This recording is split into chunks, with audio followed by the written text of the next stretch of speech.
Iran কি শেষ পর্যন্ত মধ্যপ্রাচ্যের সুপার পাওয়ারে পরিণত হলো? যেটা এতদিন ধরে ইসরায়েল ছিল, আমেরিকার সামরিক সহযোগিতায় মধ্যপ্রাচ্যে এতদিন ধরে রাজত্ব করে এসেছে ইসরায়েল। ইসরায়েলি আরব বিশ্বে শেষ কথা বলে এসেছে, কিন্তু এই প্রথম অতীতের সমস্ত সমীকরণ ছাঁচ ভেঙে দিয়ে ইরান নতুন ইতিহাস, নতুন ধারা শুরু করলো মধ্যপ্রাচ্যে। এটা প্রত্যেকের কাছে সুবিদিত যে 1948 সালে ইসরায়েল রাষ্ট্র তৈরি হবার পর থেকে আরবরা বারবার আক্রমণ করেছে এই ইসরায়েলের নাম মুছে দেওয়ার জন্য, কিন্তু প্রতিটা ক্ষেত্রেই এই আরব বিশ্ব কিন্তু ইসরায়েলের কাছে যাচ্ছে তাই ভাবে পরাস্ত হয়েছে। সে 1948 সাল মনে করুন, যখন সমস্ত আরব রাষ্ট্র ঐক্যবদ্ধভাবে এই ইসরায়েল রাষ্ট্র সদ্য যখন জন্ম হলো তখনই আক্রমণ করা হয়েছিল এবং প্যালেস্টাইনের মাটি থেকে ইসরায়েলকে উপড়ে ফেলার চেষ্টা করা হয়েছিল। 1948 সালে আরব ইসরায়েল যুদ্ধে আরবরা সম্মিলিতভাবে পরাস্ত হয়েছিল ইসরায়েলের হাতে। একই ঘটনার পুনরাবৃত্তি হয়েছে আরো দুবার। তারপরে 1967 সালে 6 দিনের যুদ্ধ কিংবা 1973 সালের ইয়ম কিপ্পুরের যুদ্ধ, প্রতিটা যুদ্ধতেই ইসরায়েল ঢাল হয়েছিল আর মূল যুদ্ধ করেছে আমেরিকা। ফলে আরব বিশ্ব শত চেষ্টা করেও এই ইসরায়েল রাষ্ট্রকে পরাস্ত করতে পারেনি। যখনই ইসরায়েলে আক্রমণ করেছে, পাল্টা আক্রমণ করে ইসরায়েল সকল রাষ্ট্রকে ছিন্ন ভিন্ন করে দিয়েছে এবং পার্শ্ববর্তী রাষ্ট্রের বিস্তৃত অঞ্চল নতুন করে দখল করে নিয়েছে। এর অর্থ কি? আরবরা ইসরায়েলের বিরুদ্ধে যুদ্ধ করেনি এমন কিন্তু নয়, বারবার পরাস্ত হবার পর ইসরায়েলকে যে যুদ্ধে হারানো যায়, তাকে পরাস্ত করা যায়, এই বিশ্বাসটাই হারিয়ে ফেলেছিল আরব রাষ্ট্রগুলো। কিন্তু সেই সমস্ত করুণ ইতিহাসকে পিছনে ফেলে এই মুহূর্তে ইরান একটি নতুন ইতিহাসের জন্ম দিল। ইরান দেখিয়ে দিল যে ইসরায়েলকে মার দিয়ে তার মুখ বন্ধ করে দেওয়া যায়। ফেব্রুয়ারি মাসের 28 তারিখে যে হামলা করেছিল ইসরায়েল এবং আমেরিকা, সেই যুদ্ধে ইরান কিন্তু প্রতিরক্ষামূলক যুদ্ধে লড়াই করেছে, মারের বদলে মার দিয়েছে ইরান।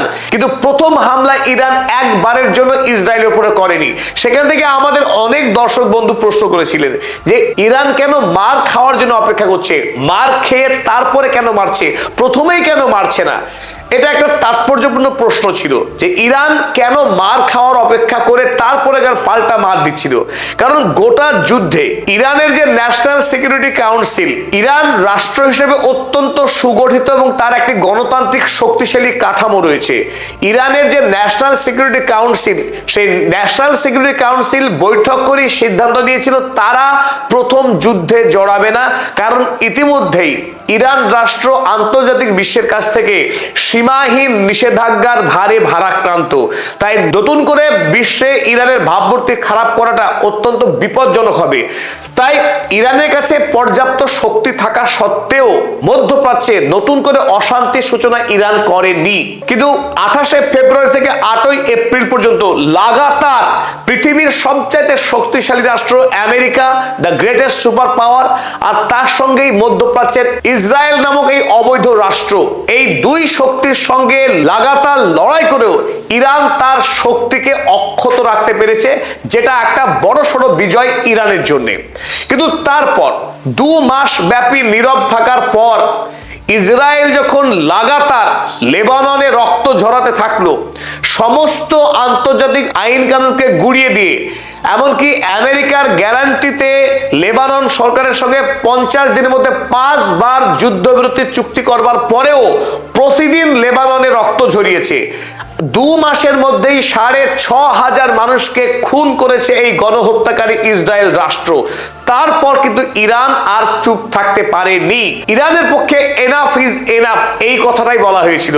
তখন ইরানের এই ন্যাশনাল সিকিউরিটি কাউন্সিল একটা র্যাডিক্যাল শিফট নেয় তাদের বিদেশ নীতিতে, এবং এতদিন ধরে মধ্যপ্রাচ্যে ইরান তার প্রক্সির মাধ্যমে তার শক্তি জাহির করেছে, ইসরায়েলের বিরুদ্ধেই হোক বা আমেরিকার বিরুদ্ধেই হোক। এই প্রথম আমরা দেখলাম 180 ডিগ্রি রাজনৈতিক অবস্থান বদলে এই মুহূর্তে ইরান ঠিক করে করেছে প্রক্সি বা অ্যাক্সিস অফ রেজিস্ট্যান্স এর মাধ্যমে সে আর মধ্যপ্রাচ্যে শক্তি দেখাবে না, বরং এই সমস্ত প্রক্সিগুলোকে নিজের শক্তি দিয়ে বাঁচিয়ে রাখবে ইসরায়েলের বিরুদ্ধে সরাসরি লড়াইয়ে নেমে।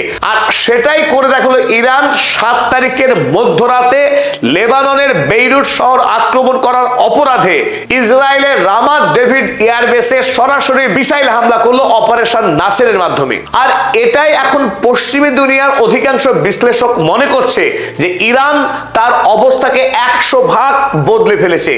এই আক্রমণের আগেই ইরানের বিদেশমন্ত্রী সৈয়দ আব্বাস আরাগচি তিনি জানিয়েছিলেন যে আমেরিকা এবং ইসরায়েলের বিরুদ্ধে 39 দিন যুদ্ধে লড়বার